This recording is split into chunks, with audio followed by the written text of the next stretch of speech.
하나님 말씀 요한복음 7장 53절부터 8장 11절까지의 말씀을 제가 읽도록 하겠습니다. 다 각각 집으로 돌아가고 예수는 감람산으로 가시니라. 아침에 다시 성전으로 들어오시니 백성이 다 나오는지라. 앉으사 그들을 가르치시더니 서기관들과 바리새인들이 음행 중에 잡힌 여자를 끌고 와서 가운데 세우고 예수께 말하되 선생이여, 이 여자가 가늠하다가 현장에서 잡혔나이다.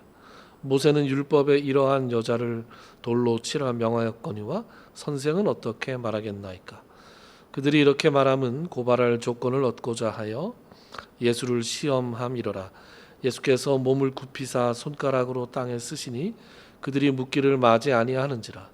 이에 일어나 이르시되 너희 중에 죄 없는 자가 먼저 돌로 치라 하시고 다시 몸을 굽혀 손가락으로 땅에 쓰시니 그들이 이 말씀을 듣고 양심의 가책을 느껴 어른으로 시작하여 젊은이까지 하나씩 나가고 오직 예수와 그 가운데 섰는 여자만 남았더라. 예수께서 일어나사 여자 외에 아무도 없는 것을 보시고 이르시되 여자여, 너를 고발하던 그들이 어디 있느냐? 너를 정죄한 자가 없느냐? 대답하되 주여 없나이다. 예수께서 이르시되 나도 너를 정죄하지 아니하노니 가서 다시는 죄를 범하지 말라 하시니라. 아멘. 지난 시간에 우리는 드디어 유대인들이 예수님을 잡으려고 했던 일들을 살펴봤습니다. 하지만 못 잡았죠? 잡으라고 보냈던 용역들이 은혜를 받고 돌아왔어요. 그래서 유대인들이 분개하고 저주합니다. 이 율법을 모르는 녀석들, 저주가 있을지어다. 그러자 그 가운데 니고데모가 나섰다 그랬습니다. 그래서 뭐라고 말했느냐? 우리 율법은 사람의 말을 들어보지도 않고 그 행한 일을 살펴보지도 않고 정죄하는가? 무슨 말이에요? 일단 들어보고 알아보고 그리고 판단을 하자라는 주장이었습니다. 물론 그 주장이 받아들여지지는 않았습니다. 하지만 알아보고 들어보고 판단하자는 이 열린 태도를 가졌느냐 가지지 못했느냐 하는 것은 그들의 이후의 삶의 운명을 바꿔놨습니다. 그 열린 태도를 가졌던 니고데모는 결국엔 예수님의 제자가 되는 그런 은혜를 입었지만 나머지 유대인들은 예수님을 죽이는 그런 길로 가고 말았던 것이죠. 그래서 그리스도인들에게 필요한 태도가 바로 이러한 태도라고 했습니다. 열린 태도, 알아보고 들어보고 판단하려는 태도. 그것이 바로 니고데모의 태도였고, 하나님의 기쁘신 뜻에 한 걸음 더 가까이 갈 수 있는 오늘날 그리스도인들의 올바른 태도다. 우리 모두에게 있는 확증 편향이라는 것을 더욱더 부추기고 있는 이 인터넷의 시대에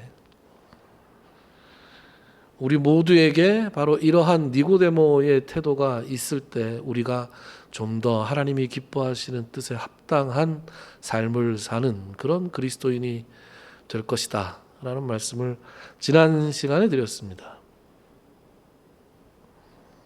어쨌든 이렇게 초막절 강화가 일단락이 됐어요. 일단락이 되었다라는 것은 나중에 또 시작할 거다 이런 얘기입니다. 8장 12절 오늘 본문 그 다음 절부터 초막절 강화가 계속해서 이어지는데요. 오늘 본문은 일종의 삽입되어 있는 본문이다 라고 보면 좋겠습니다. 이른바 우리가 잘 아는, 그리고 또 예수를 믿지 않는 분들도 잘 아는 이야기죠. 간음하다 현장에서 잡혀온 여인의 이야기. 이 이야기가 초막절 강화 사이에 끼어 있습니다. 아니, 초막절에 다 하신 말씀 아니었어? 쭉 이어지는 말씀 아니었어? 여러분, 오늘 본문이 괄호로 묶여 있습니다. 이 동그란 괄호 말고 네모난 괄호로 묶여 있습니다. 이 네모난 괄호로 묶여 있는 것은 신뢰할 만한 초기 사본에는 이 말씀이 들어있지 않다라는 의미입니다. 후기 사본들에 추가되어서 우리에게 주어져 있는 이야기다. 그러니까 요한이 직접 쓴 이야기가 아니라 후대의 교회가 추가했다라는 것이 학자들 대부분의 정설입니다. 그러니까 우리 개역개정 성경에서도 괄호로 묶어서 각 줄을 달아 표시를 했습니다. 어떤 사본에는 없음 이렇게. 그러면 사실이 아니냐? 지어낸 이야기냐? 그런 것은 아닙니다. 실제로 있었던 이야기인데 교회 내에서 전승으로 이어져 오다가 요한복음에 추가되었다. 따라서 우리가 이 말씀을 살펴보는 것이 의미가 있다? 있다. 라는 것이에요. 자, 이제 더 궁금한 것은 직접 찾아보시기 바랍니다. 인터넷에 많이 있습니다.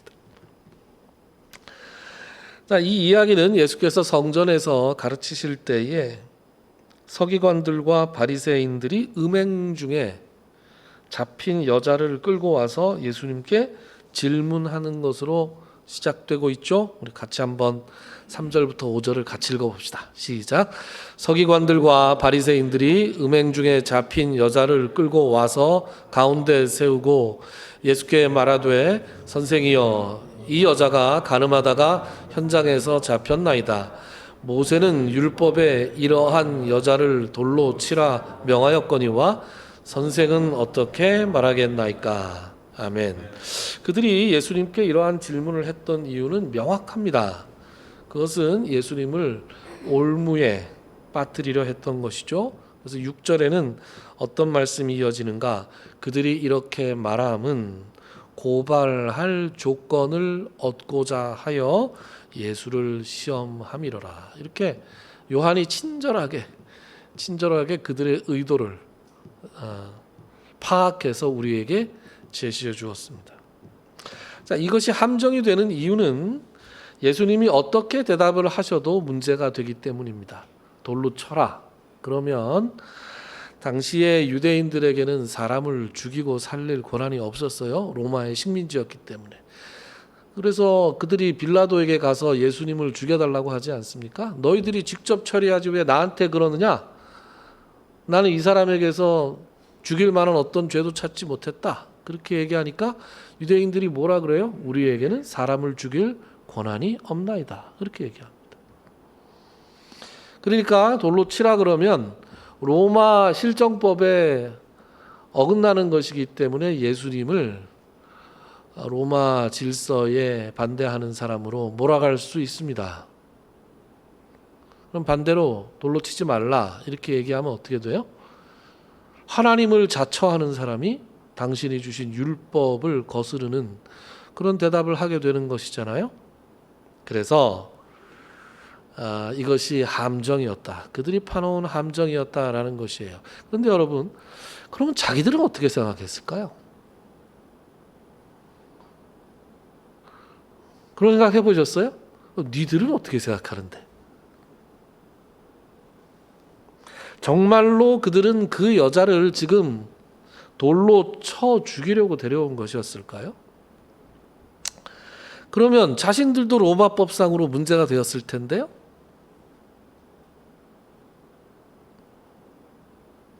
당시에 랍비들의 가르침을 적어놓은 사료들에 따르면 당시 유대인들이 사형, 율법에 근거해서 사형을 집행하는 경우가 거의 없었다 그래요.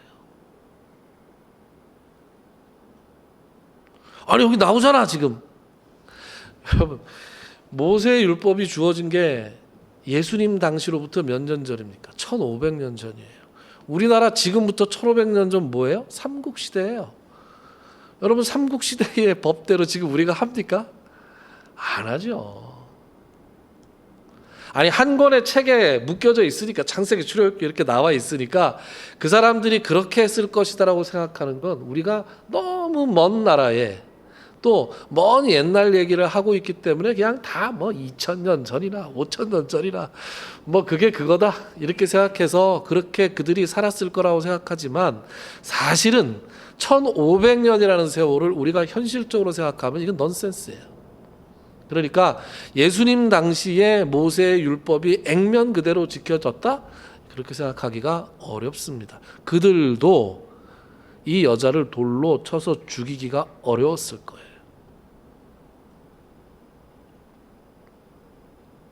그러니까 실제로 이 여자를 데리고 온 것의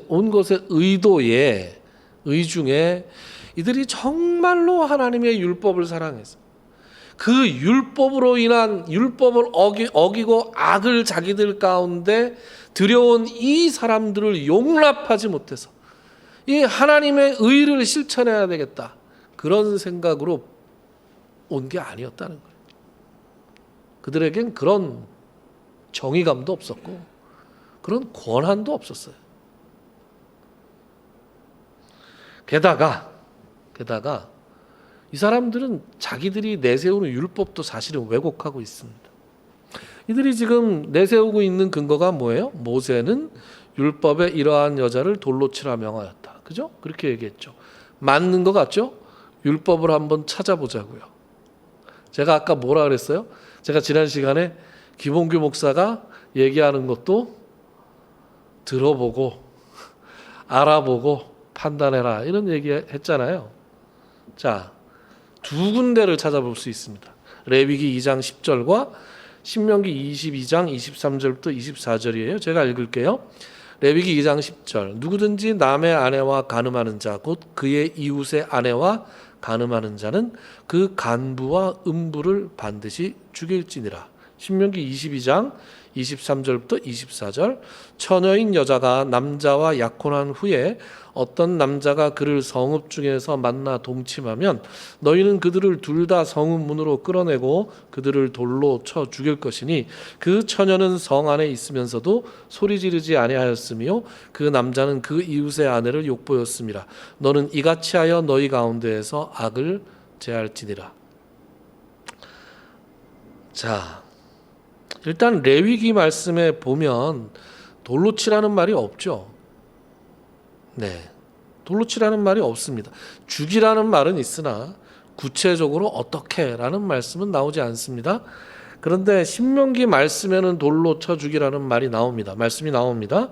그런데 자, 두 말씀에 공통된 중요한 사항이 하나 있습니다. 그게 뭐예요? 그거는 남녀 둘 다 죽이라는 거예요. 간부와 음부를 반드시 죽일지니라. 그들을 둘 다 돌로 쳐 죽일 것이라. 이렇게 얘기합니다. 그런데 오늘 본문에서 유대인들은 뭐라 그래요? 다시 한번 볼까요? 이러한 여자를 돌로 치라. 이렇게 얘기했어요.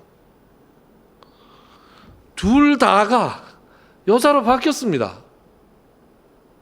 남자가 없네요. 그러고 보니까 현장에도 여자만 왔잖아요, 지금.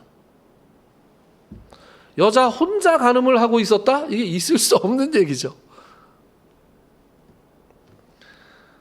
이것은 당시의 남성 중심의 사회에서 여성의 정절을 남성의 정절보다 더 중요시하고 같은 범죄를 했을 때 여성에게 더 무겁게 처벌을 했던 그런 자기들의 어떤 고정관념이 반영된 결과다.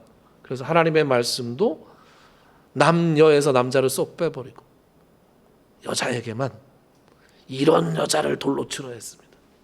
이렇게 왜곡했던 것이죠. 게다가 짐작컨대 여자의 신분이 미천했을 것이다. 왜냐?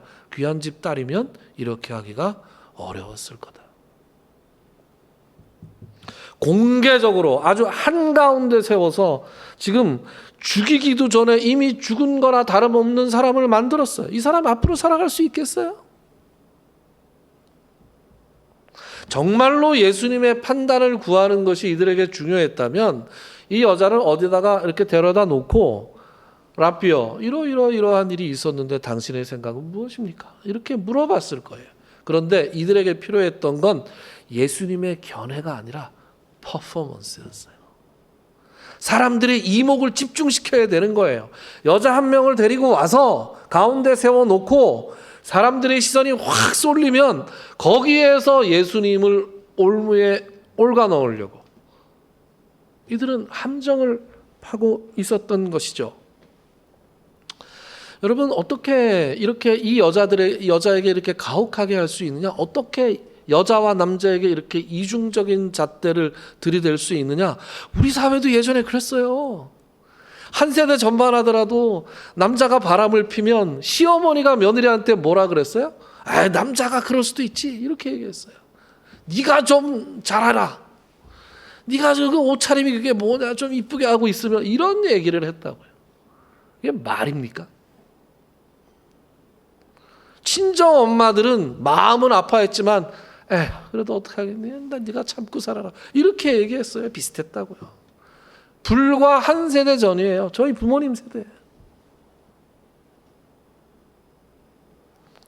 이 사람들은 율법을 잘 알지도 못했고 율법을 주신 하나님의 취지와 목적에 관심이 없었던 사람들입니다. 그저 율법을 자기의 이해관계에 따라서 그냥 이용해 먹는 사람들에 불과했던 것이죠.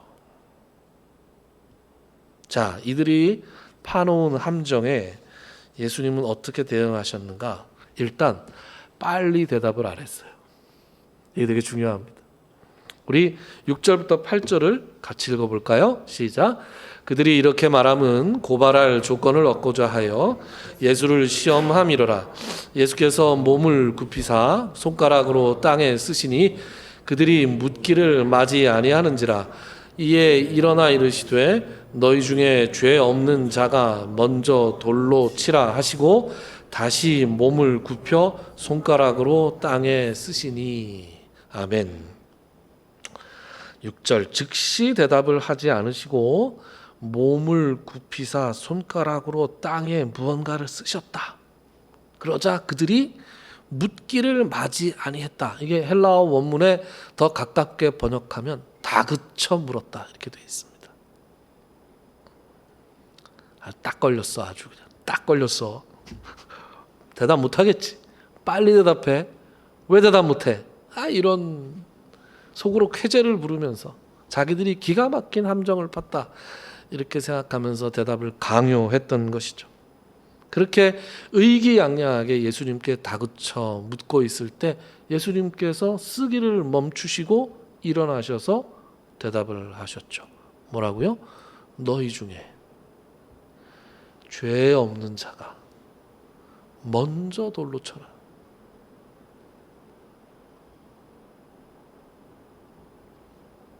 그리고 다시 몸을 굽혀서 손가락으로 뭔가를 또 쓰셨어요. 뭐라고 쓰셨을까요?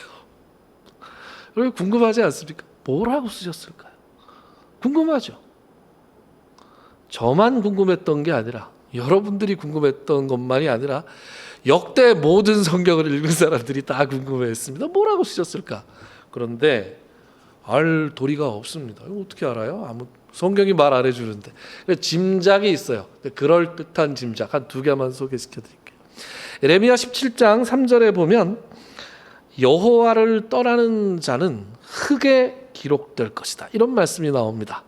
아하, 그러니까 예수님이 이때 그들의 죄목을 썼을 것이다. 이게 상당히 설득력 있는 주장이었어요. 교부 때부터, 초대교회 때부터 그렇게 가르쳤습니다. 그래서 이렇게 썼다는 거죠.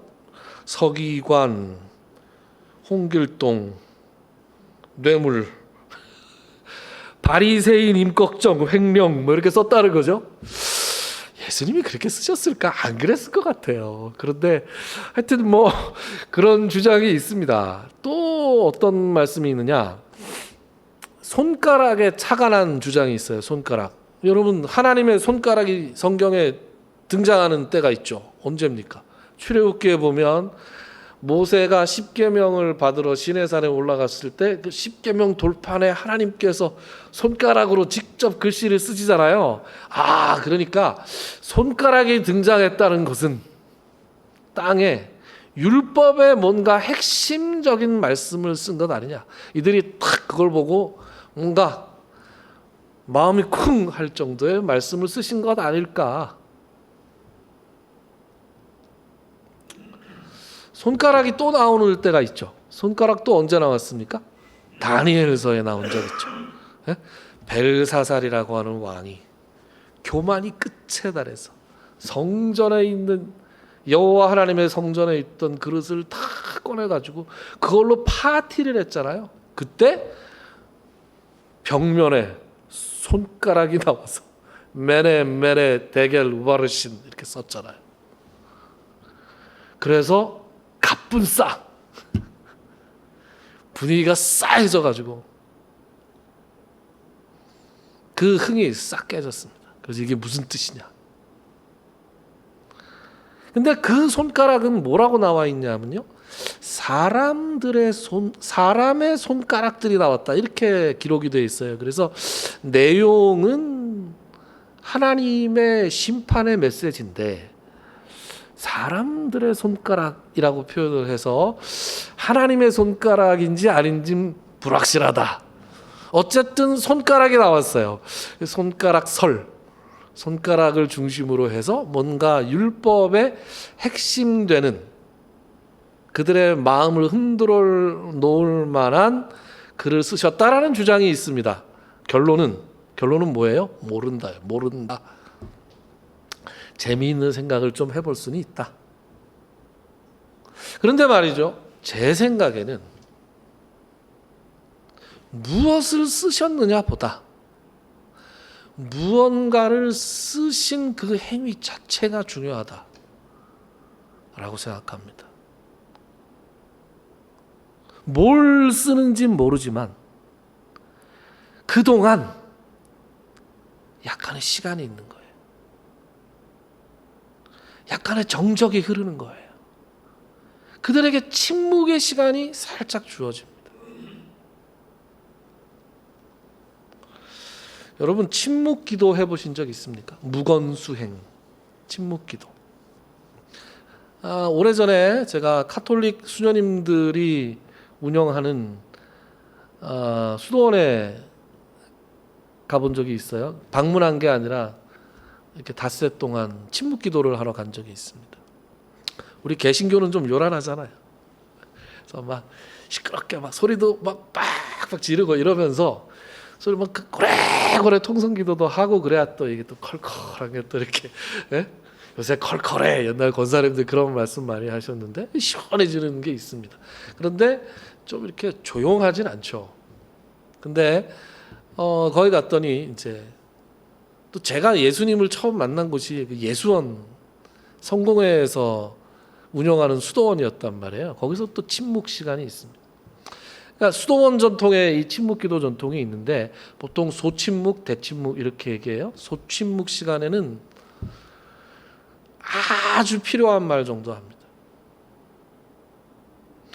그리고 대침묵 시간이 되면 저녁 시간이에요. 저녁 먹고 한 7, 8시쯤 되면 그때부터 대침묵.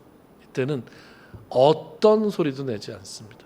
개신교의 요란한 이 뜨거운 전통의 습관을 가지고 있던 저로서는 아주 힘들었어요. 처음에 아주 답답해 죽으려고 그랬습니다. 그런데 조금 지나니까 말이에요, 적응이 되고, 그리고 그 침묵 가운데 내 내면의 소리가 들리기 시작합니다.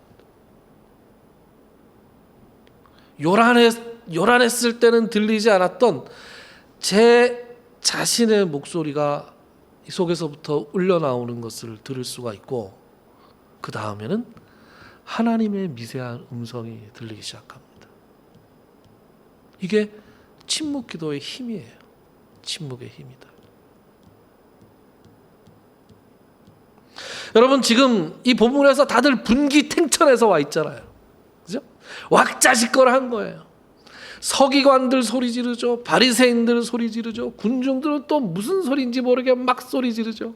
그런 과정에서 예수님께서 더 큰 소리로 대답한다고 해서 이 분위기가 이게 잡힙니까? 잡히지 않죠.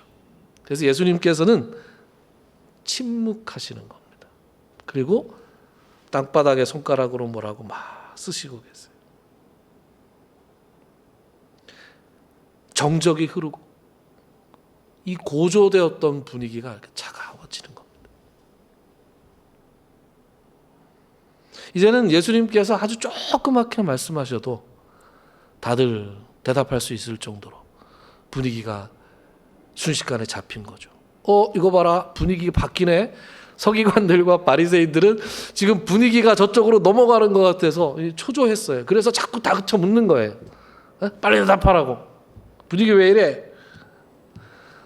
그때 예수님께서 너희 중에 죄 없는 자가 먼저 돌로 쳐라, 이렇게 말씀하셨습니다.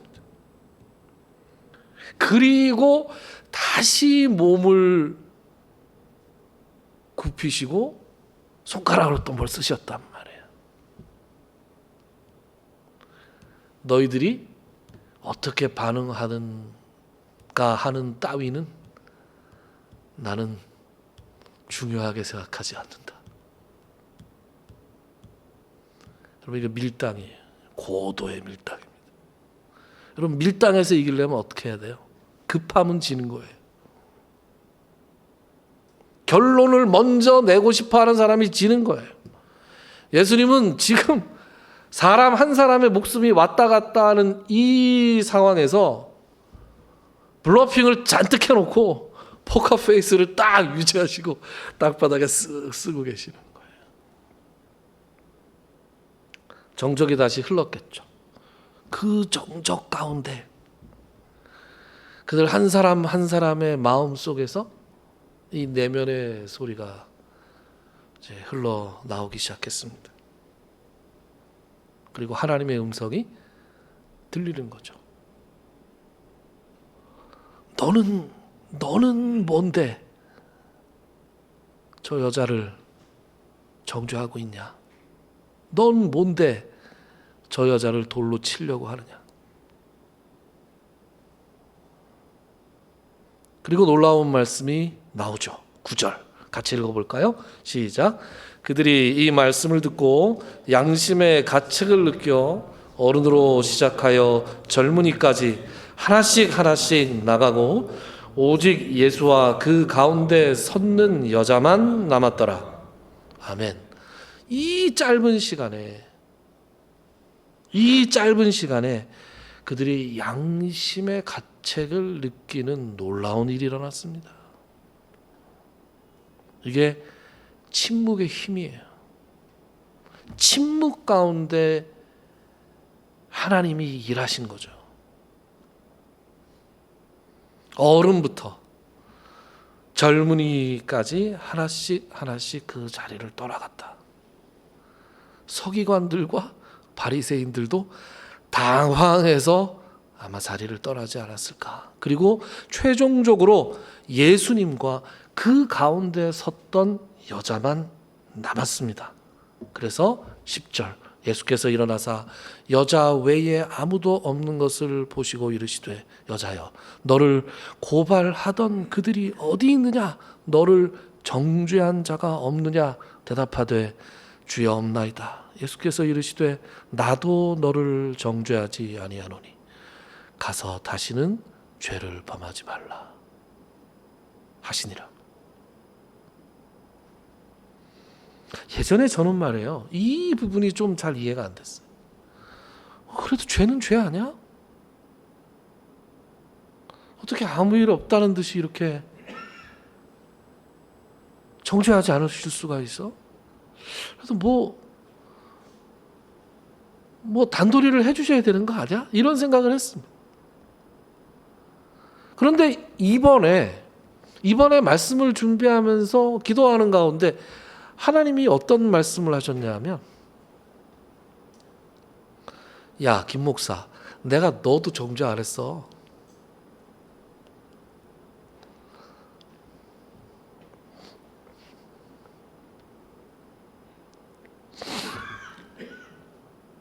여러분, 오늘 본문엔 예수님을 제외하고 세 부류의 사람이 나옵니다. 첫째는 간음하다가 현장에서 붙들려온 여인이었죠. 자기 죄가 세상에 다 드러났어요.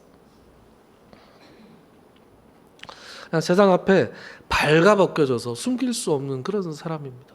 두 번째 부류는 서기관과 바리새인들이에요. 다른 사람의 죄를 이용해서 자기의 의를 드러내려고 그러고 자기의 이익을 채우려는 사람들입니다. 세 번째 부류는 그 자리에 있었던 군중들처럼 자기의 죄는 보지 못하고 다른 사람의 죄를 정죄하는 데 열심인 사람들이에요.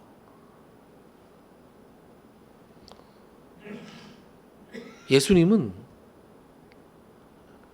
이 여자만 정죄하지 않으신 것이 아니라 거기 있는 모든 사람들을 다 정죄하지 않으셨어요.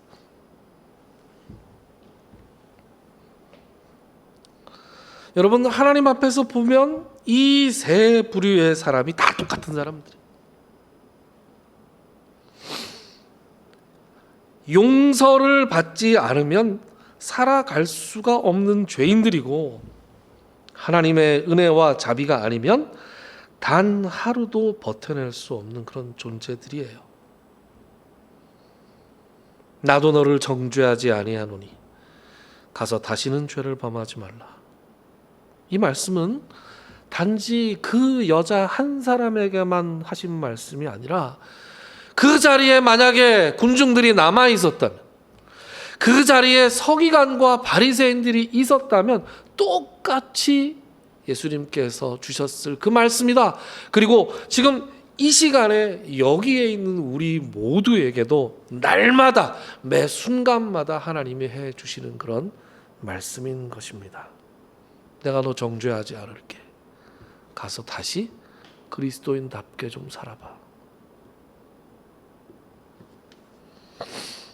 여러분, 우리가 어떻게 하면 그리스도인답게 살 수 있을까요? 저는 그 힌트가 오늘 본문에 나와 있다고 생각합니다. 제가 일부러 안 읽은 구절이 하나 있어요. 이게 뭐냐? 같이 읽어볼까요? 시작. 다 각각 집으로 돌아가고 예수는 감람산으로 가시니라. 아멘. 초막절 강화가 끝나고 그리고 날이 어둡자 놀던 아이들이 다 집으로 들어갔어요. 예수님은 어디 가세요? 감람산으로 가십니다. 감람산에 가서 뭐 하셨어요? 하나님과 독대하셨죠. 여러분, 정죄는 인간의 말이에요. 그런데 하나님의 말은 용서입니다. 인간은 정의를 말할 때 그 정의의 무게를 언제나 상대방에게 지우면서 말합니다. 네가 잘못했으니까 네가 책임져라. 죄책과 부담을 상대의 어깨에 얹습니다. 그러나 하나님은 다르세요. 하나님은 정의를 말씀하시되 그 정의를 친히 자기 자신이 짊어지는 분이세요. 십자가에서 하나님의 아들이 죄인의 자리를 대신하여 서심으로 죄의 대가와 죄의 무게를 하나님 스스로가 감당하시지 않았습니까? 그래서 죄인을 향한 인간의 언어에는 아주 쉽게 독설과 비난이 가득하지만 죄인을 향한 하나님의 언어에는 은혜와 자비가 가득한 법입니다. 오늘 본문에서 예수님의 입에서 흘러나온 말, 돌로 쳐라가 아니라 나도 너를 정죄하지 아니하노니 다시는 죄를 범하지 말라. 예수님의 언어가 이렇게 은혜와 용서로 넘칠 수 있었던 비밀은 바로 감람산에서 있었던 거예요.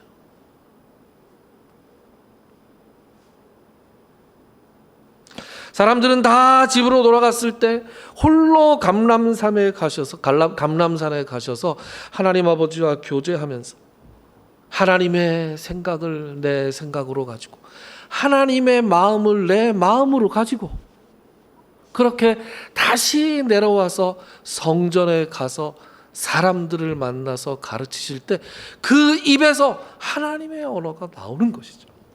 여러분, 우리가 언제 가장 날카로운 말이 입에서 나옵니까? 우리가 기도하지 않을 때 나와요. 하나님과의 교제가 멀어지는 순간 우리 안에 옛사람이 자꾸 튀어나오는 거예요.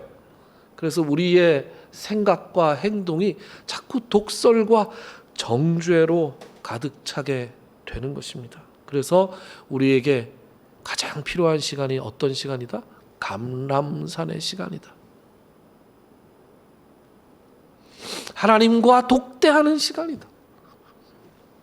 말씀을 통해서, 기도를 통해서 하나님 앞에 고요하게 머무르면서 하나님의 마음을 내 마음으로 받아서 동기화시키는 시간이 필요하다는 거예요.